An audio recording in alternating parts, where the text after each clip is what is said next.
Now, do you recall when the Supreme Court started functioning?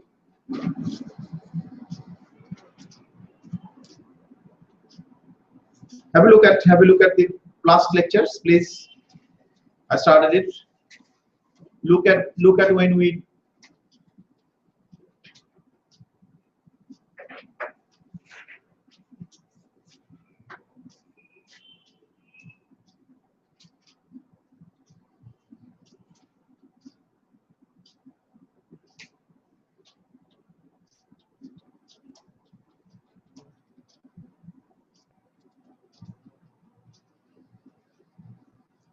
the Supreme Court started functioning from 1st of October 2009. Okay. Before that, what was the highest court in UK? The House of Lords was the highest court in UK. So if we are looking at the practice of precedent at the highest court, then we have to know the background of the House of Lords, and then we have to look at how the Supreme Court works. Okay, because the Supreme Court has inherited the jurisdictions, the procedures from that which was actually used by the House of Lords. Okay, because the Supreme Court has replaced the House of Lords. So before we go ahead and look at the Supreme Court, we need to look at the practice of precedent in House of Lords. Are we clear? Okay. Now, think about it. House of Lords, when it had been the highest court, what was its relationship with all other courts below it? For example, a decision of the House of Lords, was it binding for the Court of Appeal and all other courts, or was it persuasive? Binding. It was binding because House of Lords was the apex court. It was the highest court in the country. Okay. Now, then let's think about how House of Lords worked with with itself. For example, was the House of Lords bound by its own previous decisions? Now, think about it. Right, nice. I can see there are 8 viewers. Now, those who are viewing me online, can you please write your name in the Q&A tab so that I know who's present? Now, I hope those who are online seeing me from home can hear me clearly as well. May I request you to put your name at the Q&A part, saying that who you are, so that I would know who's present in the class. It's not for monitoring your attendance. It's more like to know so that I can ask you for feedback about this test class. Okay. So please do write your name. If you find it difficult, if you do not understand where to put your name, you can look at the left-hand side of the panel of the screen, and you can see that there is on the left-hand side there is a tab called Q&A. Click the Q&A, and you can find. You will find a tab on the right-hand side. And you can put your good. I can see Siam Hussain saying that he is present. So those who are also there, please do write your name so that I know who's present. And I'm also requesting you to ask me question or respond to my questions on this side of the panel, so that I can respond to any query that you have. All right. Let's go back to what we were looking at. We are looking at practice of precedent in House of Lords. Okay. Now, precedent in HL. Now, is House of Lords still functioning as the highest court? Is the House of Lords still functioning as the highest court? No. When was it? When did the House of Lords cease to function as the highest court? Before? Is it before 2009 or before October 2009? Before October 2009. Okay. For rest of you, those who have joined late, I would request you to collect the lectures. I would request you to revisit week 1 and week 2. If you do not know those things, it would be difficult for you to understand all this. Okay, those who are online, if you are, I hope you can hear me clearly, loud and clearly. And can you hear me? Siam, you just wrote no. What was that no? You don't hear me?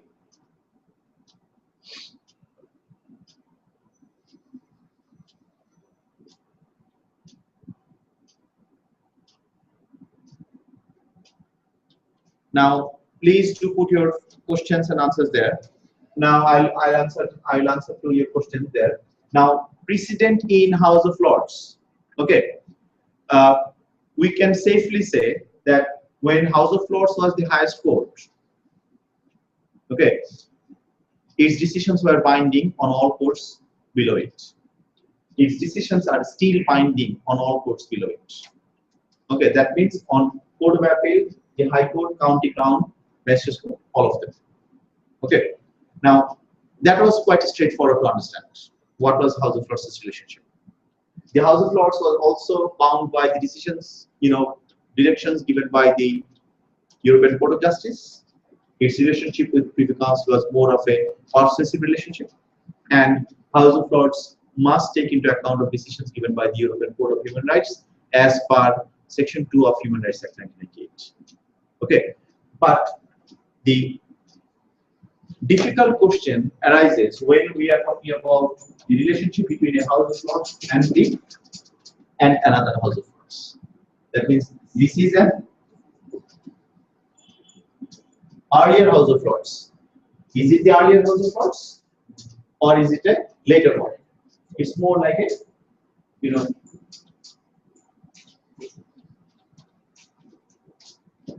say if this was the House of Lords in say 1975, what about the relationship with these two? A decision of the House of Lords in 1975, was it binding in another case where House of Lords was dealing in 2005? Okay, now what was the relationship? Previous House of Lords and then earlier House of Lords. No, so later House of Lords. That's a big question. Now, if we want to understand the relationship of House of Lords with itself, we have to know that the history tells us two different things. Okay, there is a landmark here, 1966. Okay, when before 1966, House of Lords had one set of practice, and after 1966, House of Lords has got a different set of practice. Okay, that means the relationship within the House of Lords in terms of precedent must be examined in two stages. One stage is pre-1966 and one stage is post-1966. Okay, can you please take note? Okay, whoever is hearing, can you take a little bit of note, please?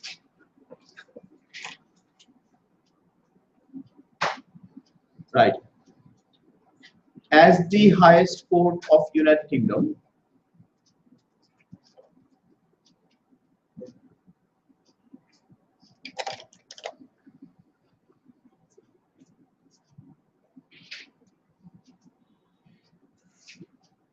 as the highest court of UK, as the highest court of United Kingdom, the House of Lords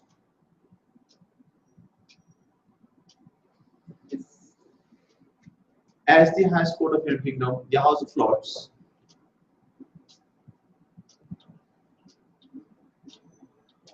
was uniquely placed. Uniquely, yes.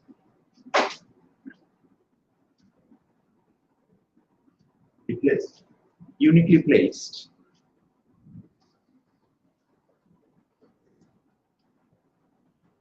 within the judiciary.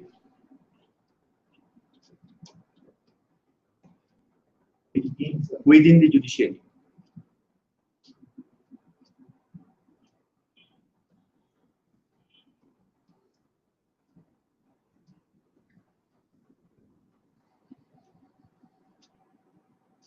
Decisions of the House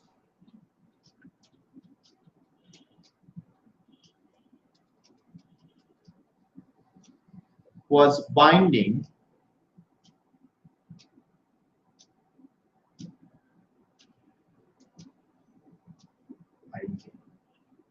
on all courts below it.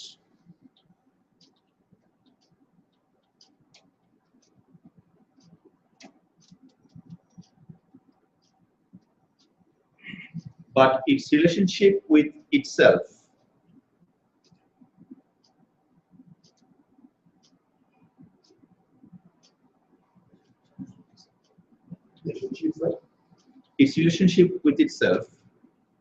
in terms of precedent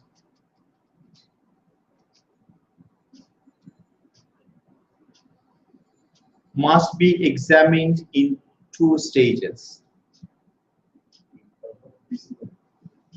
In terms of precedent must be examined in two stages.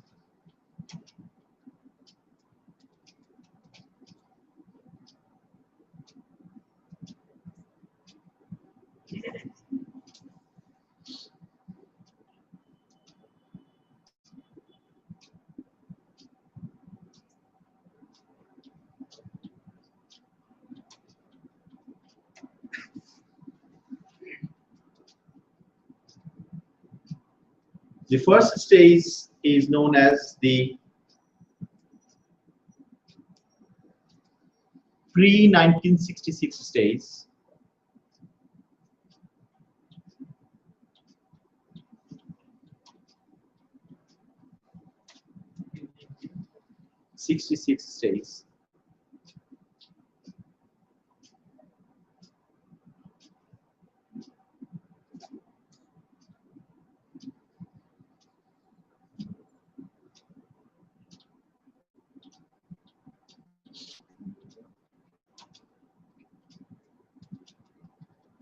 When the House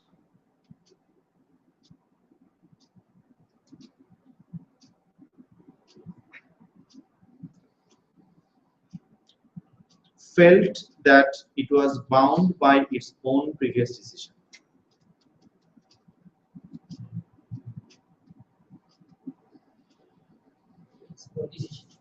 Yes.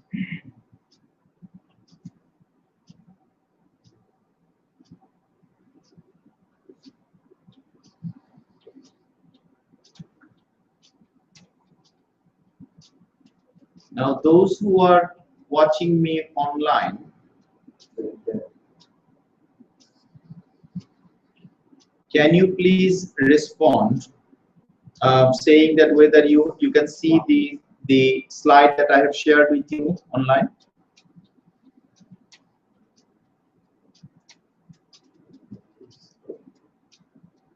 Do you see the? Can you please tell me? Can you please respond and tell me whether you can see the screen share? I've just shared a slide with you.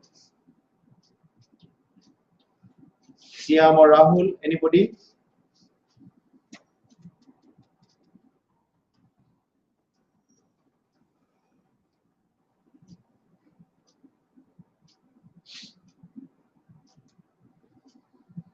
Siam, you can see it, right? Great. Fantastic. Now, go to the lecture slide. If you want the screen I shared, look at slide number 6. Now, what actually happened before 1966? The House of Lords before 1966 felt that it was bound by its own previous system. Okay, so a decision given by the House of Lords in 1975. Sorry, before that, say in 1943. Was this decision binding on this decision, on this court? The answer is yes. The decision given by court in 1943 was binding on a court on House of Lords in 1963. Okay, what was the benefit? What was the benefit of it? If House of Lords always followed its own previous decision, what was the advantage of it? It saved time. Anything else? Can anybody tell me? Those who are watching me from home, those who are watching me from home, can you respond? A decision of the House of Lords before 1966 was bound by its own previous decision. What was the advantage of it? Right? What was the advantage of it? A decision of the House of Lords when it followed its own previous decision before 1966. What was the benefit? Sorry? And how does it benefit the House of Lords itself? It saves time and law. What can law becomes uncertain or law becomes certain? Law becomes certain. The benefit of it is can be said to be like two things. One is certainty. One is consistency. Two things. Okay. So can you take note here as well? Before 1966, sorry, as the House of Lords was bound by its own decision before 1966, as the House of Lords was bound by its own previous decision in 1966.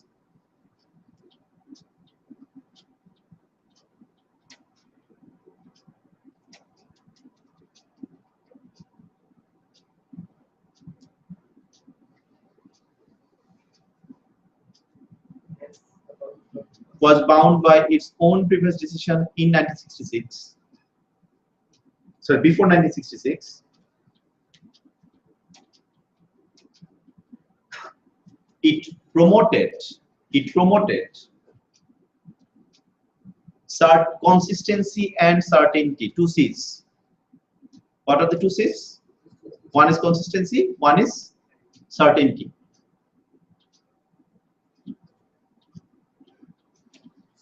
What is the negative side of these two C's? What is the downside of these two C's? If something becomes consistent and certain, what is the disadvantage? Any idea? Yeah, anything when it becomes consistent and certain, what is the disadvantage for people? Some cases might each being is quite different. Okay, so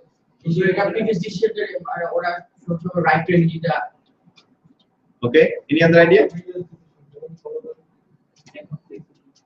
Lack of flexibility. Yes, that's what you have to understand, that if the judicial decisions become too consistent and too certain, then we suffer from lack of flexibility. It becomes what we call it becomes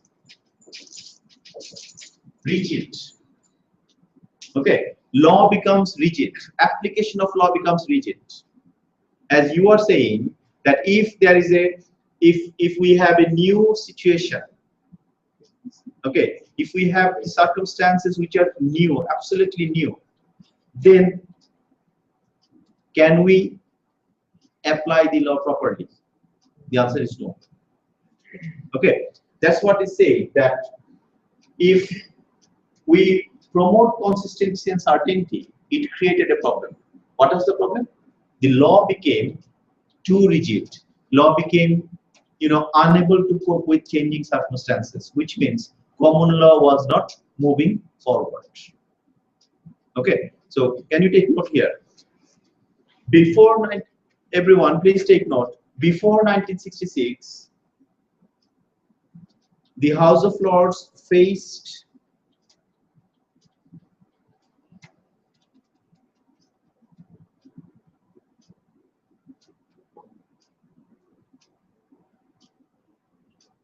a problem due to its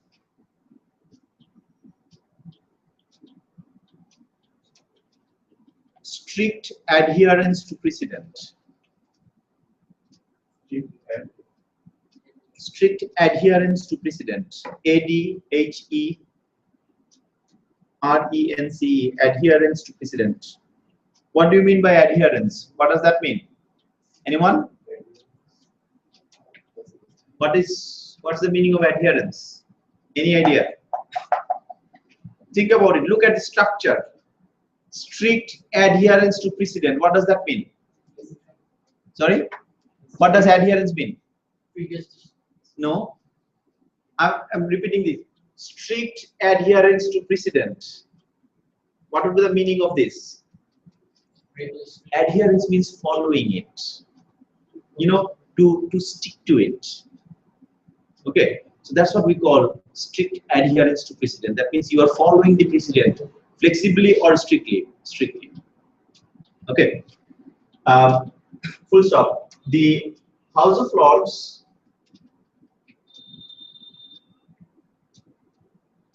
was unable to. The House of Lords was unable to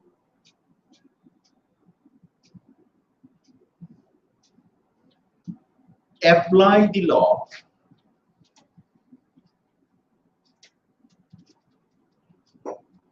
in changing circumstances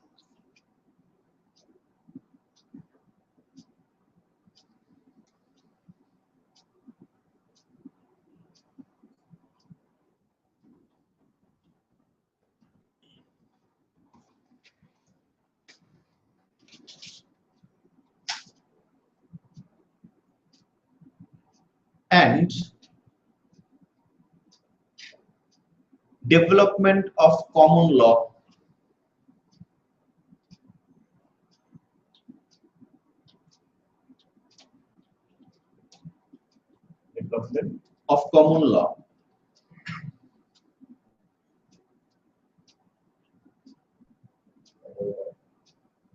was blocked.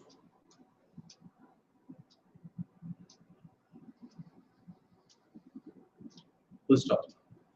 It also the house realized that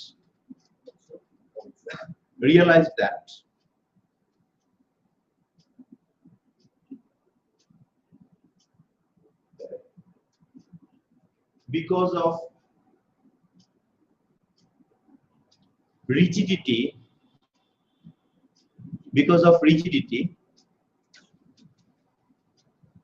rigidity, R-I-G-I-D-I-T-Y, rigidity,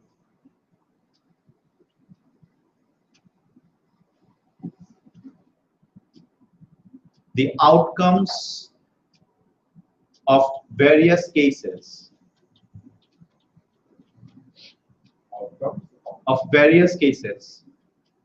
were leading to absurdity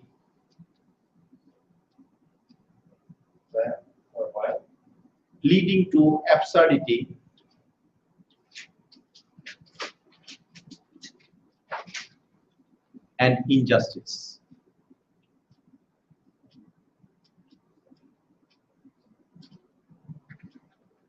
Can you go back and read what you have just written down?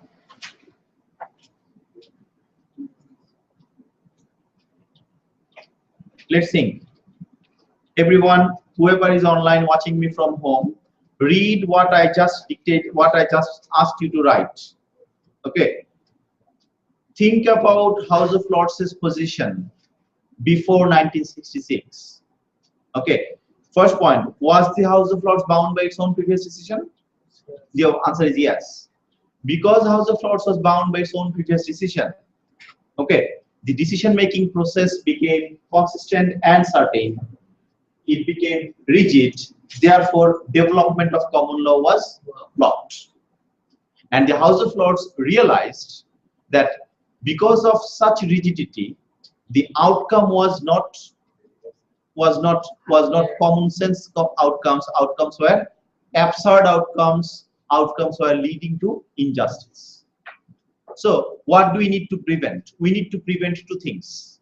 Number one, we need to prevent absurdity, we need to prevent injustice, and we have to promote one thing, that is development of common law. So all these things are important for a judicial process to have.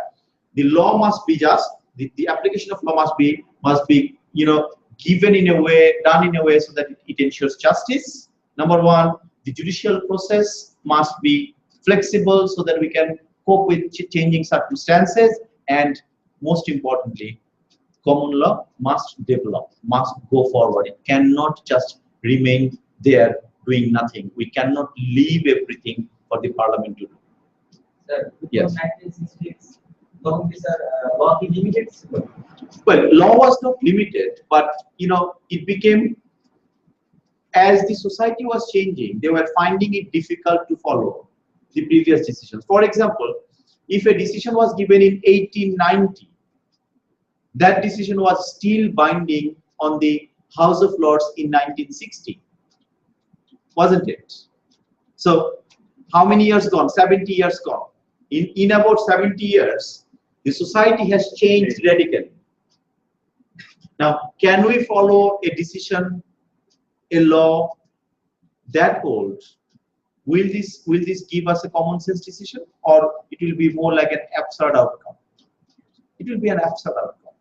Will it give us justice? The answer is no. It will not help us to dispense justice. Are we clear? Yeah. Okay. So this is something very important to understand. So what actually happened? What actually happened in 1966? In 1966, the House of Lords issued what we call the Practice Statement 1966. Okay, so everyone write this down. The Practice Statement 1966 was issued by the House of Lords. Okay, the Lord Chancellor at the time was Lord Gardiner.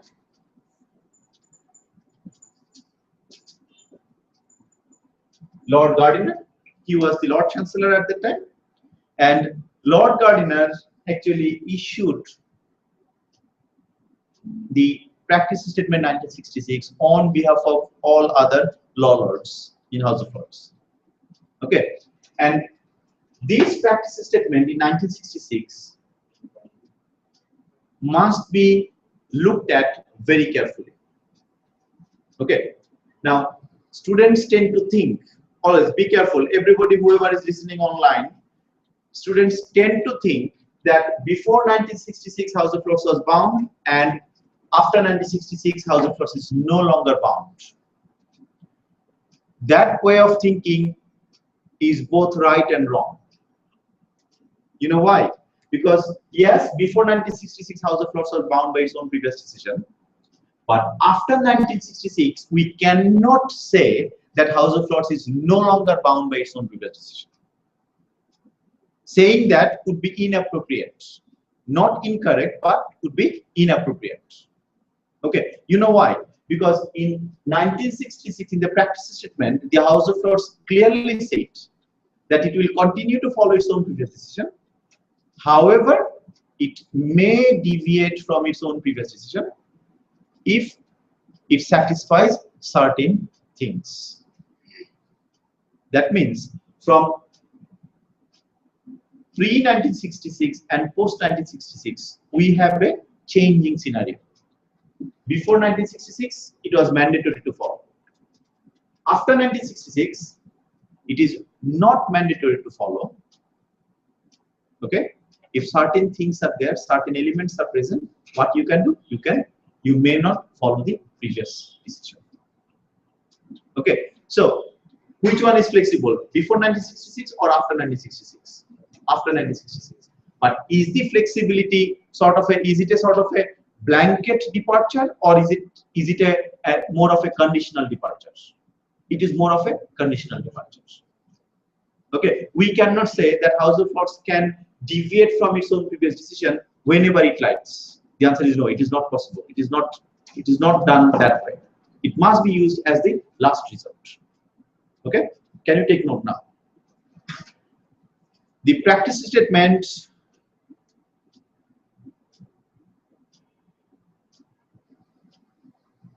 has allowed the House of Lords to deviate from its own previous decisions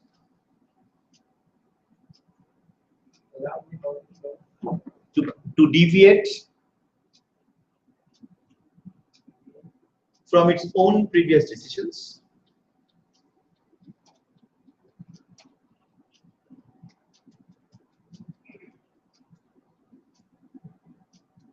however, it must be understood that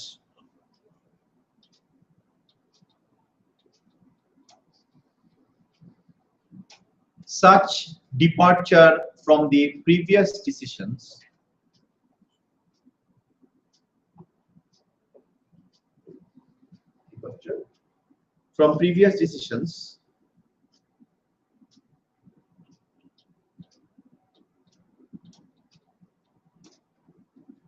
were only justified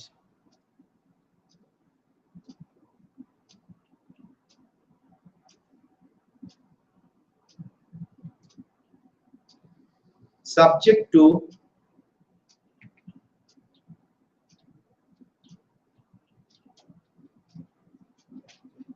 fulfilling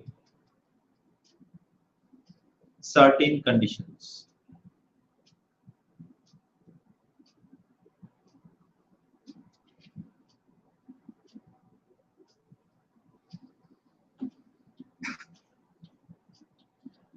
So, was it a conditional one or is it an unconditional one?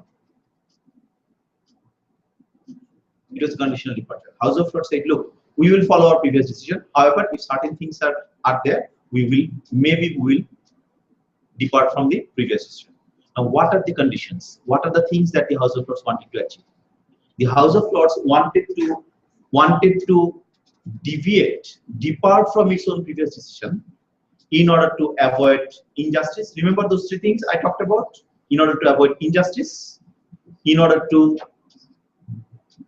develop common law, in order to cope with changing circumstances. Okay, for that, House of Lords only agreed to deviate from its own previous decision. Okay, now we have the Supreme Court. Does the Supreme Court follow the same practice statement as the 1966 one? Does the Supreme Court has got its own state practice statement, or it is still following the 1966 one? Okay, the Supreme Court is still following the practice statement 1966 one. That means, does the Supreme Court always follow its own previous decision, or it can sometimes not follow and make new laws? It can actually deviate from its own previous decision and it can make new laws. Are we clear? So the Supreme Court also follows the footsteps of the House of Lords. That means Supreme Court is no longer strictly bound by the previous decisions. The Supreme Court, if it feels right, if it feels that yes, they should not follow the previous decision, they should make new laws, they should make new precedent, they can easily do that. Are we clear? The kind of flexibility that the Supreme Court is offering, same as the House of Lords. Everyone? Okay. Thank you. I'll end the class here, and we'll carry on from here in our next class. Okay. Please have a look at Smith versus Safeway. Have a look at the lecture slide by BPP, which I discussed in our last class, and I'll put it there as well. And thank you, everyone. Those who were present online from home, may I request you to give me feedback, inbox me in my Facebook, so that I know how we can improve the online experience. And thank you, everyone, and goodbye.